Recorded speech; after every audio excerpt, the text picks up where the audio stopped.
आप सबका मेरे YouTube channel KCP the Sanskrit गुरु में आज हम पढ़ने जा रहे हैं दीर्घ संधि। दीर्घ संधि के बारे में पढ़ने से पहले हम लोग सबसे पहले संधि के बारे में जानेंगे। संधि क्या है, संधि के कितने प्रकार है, इस सब के बारे में सबसे पहले हम जानेंगे। सबसे पहले संधि की परिभाषा की तरफ चलते हैं।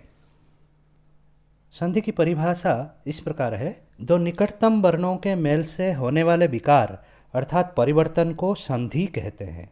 दो निकटतम वर्ण कहने से हमें यह समझना चाहिए कि संधि में जो दो शब्द है उसमें पहले शब्द का अंतिम वर्ण जो होगा और दूसरे शब्द का जो पहला वर्ण होगा, ये है दो निकटतम वर्ण।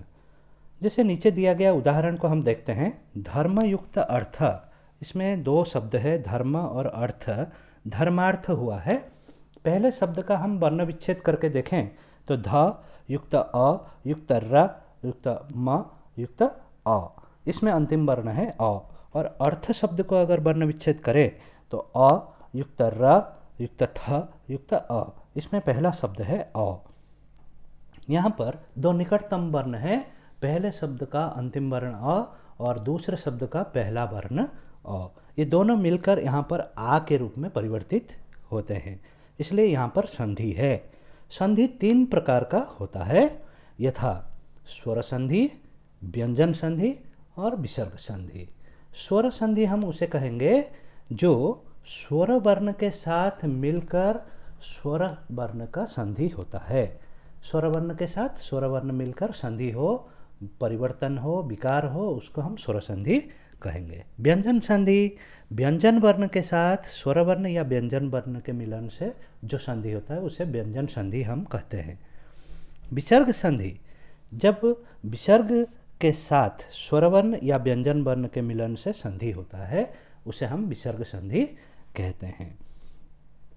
अब देखते हैं स्वर संधि के बारे में। स्वर वर्ण के साथ स्वर वर्ण के मिलन से होने वाले विकार या परिवर्तन को स्वर संधि कहते हैं। स्वर संधि तब होगा जब पहले शब्द का अंतिम वर्ण स्वर वर्ण होगा, दूसरे शब्द का पहला वर्ण भी स्वर वर्ण होगा। जब मिल जाएंगे कोई परिवर्तन होगा तब होगा स्वर संधि। इसी स्वर संधि के निम्नलिखित प्रकार हैं, यथा दीर्घ संधि, गुण संधि, वृद्धि संधि, यण संधि, अयादि संधि, पूर्वरूप संधि, पररूप संधि। इस प्रकार से स्वर संधि के प्रकार है। सबसे पहला प्रकार जो है दीर्घ संधि, आज हम उसी के बारे में पढ़ने जा रहे हैं। तो देखिए, दीर्घ संधि के हम इस चार प्रकार से विभाजन करके अगर पढ़ें तो हमें समझने में थोड़ा सरल होगा और हम दीर्घ संधि को आसानी से समझ पाएंगे।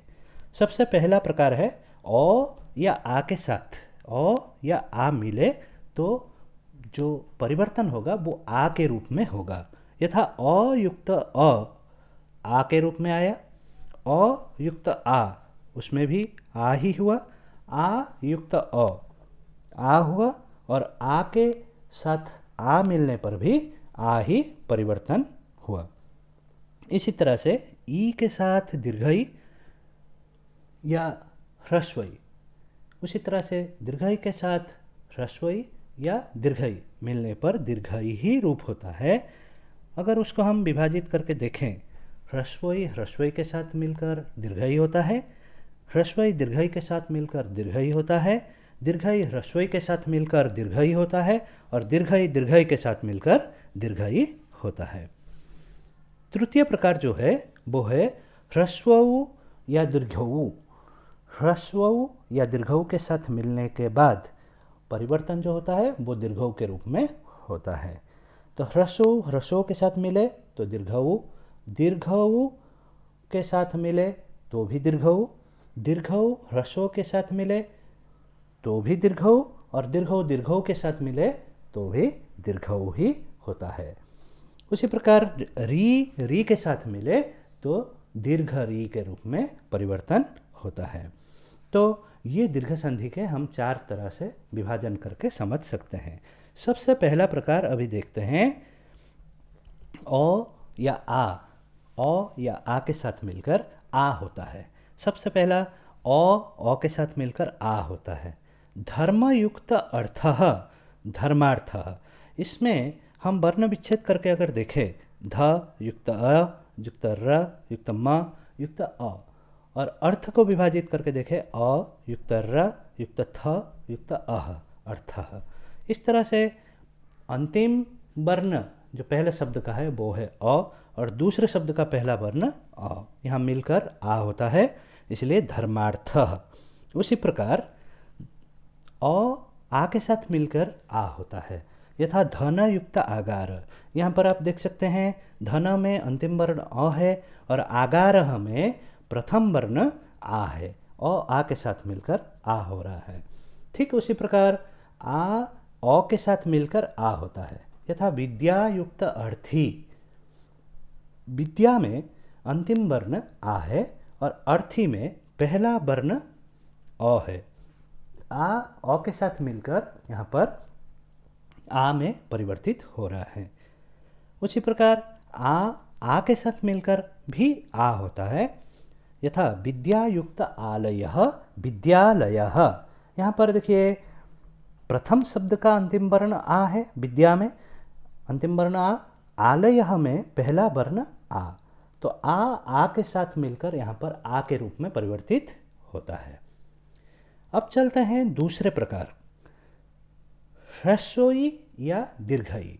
ह्रस्वई या दीर्घई के साथ मिलकर दीर्घई में परिवर्तित होता है। सबसे पहले ह्रस्वई ह्रस्वई के साथ मिलकर दीर्घई होता है, यथा कवि युक्त इंद्रः कवींद्रः। कवि शब्द में अंतिम जो वर्ण है वो है ह्रस्वई, और इंद्र शब्द में पहला जो वर्ण है वो भी ह्रस्वई है, तो ये दोनों मिलकर दीर्घई के रूप में परिवर्तित होते हैं, इसलिए शब्द बन जाता है कवींद्रः। दूसरा प्रकार है ह्रस्वई दीर्घई के साथ मिलकर दीर्घई के रूप में परिवर्तित होता है, यथा परियुक्त ईक्ष्या। परियुक्त ईक्ष्या, परि शब्द में अंतिम वर्ण है ह्रस्वई और ईक्ष्या शब्द में पहला वर्ण है दीर्घई। इस तरह से ह्रस्वई दीर्घई के साथ मिलकर दीर्घई में परिवर्तित हो रहा है, तो शब्द जो बनता है वो है परीक्षा। तीसरा प्रकार हम देखते हैं, उसमें दीर्घई ह्रस्वई के साथ मिलकर दीर्घई में परिवर्तित होता है, यथा मही युक्त इंद्रः। मही शब्द में अंतिम वर्ण दीर्घई है और इंद्र शब्द में पहला वर्ण ह्रस्वई है, तो दोनों दीर्घई और ह्रस्वई मिलकर दीर्घई में परिवर्तित हो रहे हैं। इसके चौथा प्रकार में हम चलें तो दीर्घई दीर्घई के साथ मिलकर दीर्घई में परिवर्तित होता है, यथा सती युक्त ईशः। यहाँ पर सती शब्द में अंतिम वर्ण जो है वो है दीर्घई और ईश शब्द में पहला वर्ण दीर्घई है। यहाँ पर दीर्घ वर्ण दीर्घ के साथ मिलकर दीर्घई में परिवर्तित हो रहा है, इसलिए यहाँ पर दीर्घ संधि है। दीर्घ संधि के तीसरे प्रकार में हम चलें तो ह्रस्व उ या दीर्घ उ, ह्रस्व उ या दीर्घ उ के साथ मिलकर दीर्घ उ में परिवर्तित होते हैं। ह्रस्व उ ह्रस्व के साथ मिलकर दीर्घ उ में परिवर्तित होता है, यथा लघु युक्त उत्सवः। लघु युक्त उत्सवः, लघु शब्द में अंतिम वर्ण है ह्रस्व उ और उत्सव शब्द में पहला वर्ण है ह्रस्व। ह्रस्व ह्रस्व के साथ मिलकर दीर्घ उ में परिवर्तित हो रहा है, इसलिए रूप जो शब्द बन रहा है यहाँ पर लघुत्सवः, दीर्घ उ में परिवर्तित हुआ है। ह्रस्व उ दीर्घ उ के साथ मिलने पर भी दीर्घ उ में परिवर्तित हो रहा है, यथा लघु युक्त ऊर्मिहि। लघु युक्त ऊर्मिहि, लघुर्मिहि। यहाँ पर लघुर्मिहि जो शब्द बन रहा है यहाँ पर ह्रस्व उ दीर्घ उ के साथ मिलकर दीर्घ उ में परिवर्तित हो रहा है। लघु शब्द में अंतिम वर्ण है ह्रस्व उ और ऊर्मि शब्द में पहला वर्ण है दीर्घ उ, दोनों मिलकर दीर्घ उ में परिवर्तित हो रहे हैं। दीर्घ उ ह्रस्व उ के साथ मिलकर दीर्घ उ में परिवर्तित होना, यथा वधू युक्त उक्ति। वधूक्ति, वधु शब्द में अंतिम वर्ण दीर्घ उ है, उक्ति शब्द में पहला वर्ण ह्रस्व ऊ है। दीर्घ ऊ ह्रस्व ऊ के साथ मिलकर दीर्घ ऊ में परिवर्तित हो रहा है, इसीलिए यहाँ पर दीर्घ संधि है और जो शब्द बनता है वो है बधूक्ति। इसका जो चौथा प्रकार है वो है दीर्घ ऊ के साथ मिलकर दीर्घ ऊ में परिवर्तित हो रहा है। यथा भू युक्त ऊर्ध्वम, भू युक्त ऊर्ध्वम। यहाँ पर भू शब्द में अंतिम वर्ण है दीर्घ ऊ, ऊर्ध्वम शब्द में पहला वर्ण है दीर्घ ऊ। दोनों मिलकर दीर्घ ऊ के साथ मिलकर दीर्घ ऊ रूप हो रहा है, इसलिए जो शब्द बनेगा भूर्ध्वम बनेगा।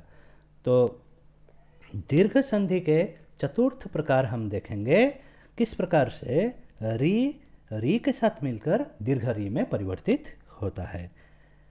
उदाहरण देखिए, मातृयुक्त ऋणम, मातृणम, मातृयुक्त ऋणम, मातृणम।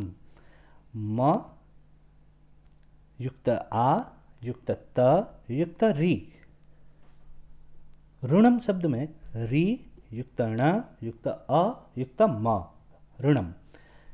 दोनों में पहले शब्द के अंत में री है, दूसरे शब्द के आरंभ में री है, दोनों मिलकर दीर्घ रूप में परिवर्तित हो रहे हैं, इसलिए मातृणम। पितृयुक्त ऋणम, पितृणम।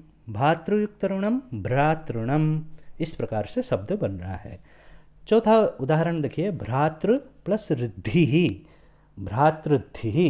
भ्रातृ शब्द में यहाँ पर ऋकार है अंतिम वर्ण और ऋद्धि शब्द में पहला वर्ण री है, दोनों मिलकर दीर्घ रूप में परिवर्तित हो रहे हैं, इसलिए यहाँ पर भी दीर्घ संधि है। इस प्रकार से आपको दीर्घ संधि को समझना चाहिए। दीर्घ संधि के अभी कुछ अभ्यास प्रश्न देखते हैं। सबसे पहला प्रश्न है, मुनि ही बने पिपासा युक्त आकुलः अभवत्।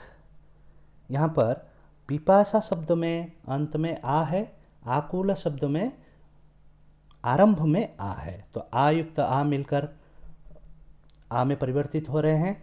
तो पिपासा कुलः। हनुमान कपि युक्त ईशः इति कथ्यते। यहाँ पर ह्रस्वई दीर्घई के साथ मिलकर दीर्घई में परिवर्तित हो रहा है, इसलिए कपीशः, हनुमान कपीशः इति कथ्यते। विद्यालये अधुना ग्रीष्मयुक्त अवकाशः प्रचलति। यहाँ पर ग्रीष्म शब्द में अंत में अ है और अवकाश शब्द में आरंभ में अ है, मिलकर आ में परिवर्तित हो रहे हैं, तो ग्रीष्मावकाशः। भारतस्य उत्तरदिशि नगाधिराजः हिमयुक्त आलयः विराजते। यहाँ पर हिम शब्द में अंत में अ है, आलय शब्द में आरंभ में आ है, दोनों मिलकर आ में परिवर्तित हो रहे हैं, तो हिमालयः। भारतस्य उत्तरदिशि नगाधिराजः हिमालयः विराजते। संसारे कोपि मातृणं परिशुद्धुं न शक्नोति। मातृयुक्त ऋणम, यहाँ पर री के साथ मिलकर दीर्घ रू में परिवर्तित हो रहा है।